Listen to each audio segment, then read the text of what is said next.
महापालिका प्रभाग क्रमांक 81 या प्रभागात मालपाडोंगरी, Aghadinagar, Shankarwadi, Shere Punjab colony, Gundavali, MIDC, Marol bus depot, Hanuman Nagar असे प्रमुख भाग येतात। या विभागांमधून उमेदवारांचं भवितव्य ठरत असतं। तर या वॉर्डात 2017 ची निवडणूक अधिक रंजक ठरली होती। 2017 मध्ये वॉर्ड क्रमांक 81 ओबीसींसाठी राखीव होता।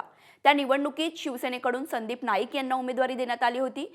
नाईक पहिल्यांदाच निवडणुकीत उभे होते, तर भाजपने मुरजी पटेल यांना निवडणुकीच्या मैदानात उतरवलं होतं।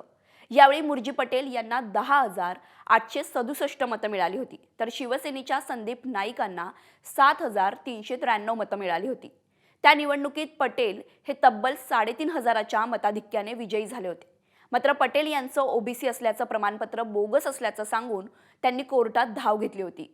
कोर्टात हा खटला चालला आणि वर्षभरातच त्याचा निकाल आला। तेव्हा कोर्टाने पटेल यांचं जात प्रमाणपत्र बोगस असल्याचं मान्य करत पटेल यांचं नगरसेवक पद रद्द केलं। तसेच दुसऱ्या क्रमांकाची मते घेणाऱ्या नाईक यांना नगरसेवक म्हणून तेव्हा घोषित केलं। आता हा वॉर्ड महिलांसाठी राखीव झाल्याने शिवसेना ठाकरे गटाकडून मोहिनी धामणे यांना उमेदवारी मिळाली आहे, तर भाजपकडून आमदार मुरजी पटेल यांच्या पत्नी केसरबेन पटेल यांना उमेदवारी देण्यात आली आहे। ही जागा अनेक वर्षांपासून आधीच्या शिवसेनेच्या ताब्यात होती, मात्र आता रमेश लटके यांच्या निधनानंतर ही जागा शिवसेना शिंदे गटाच्या ताब्यात गेली आहे। तिथून आमदार मुरजी पटेल यांचा विजय झाला आणि आता महापालिकेसाठी ही जागा भाजपला सोडण्यात आली। त्यामुळे महापालिकेत या वॉर्डात निवडून कोण येणार हे पाहणं औत्सुक्याचं ठरणार आहे।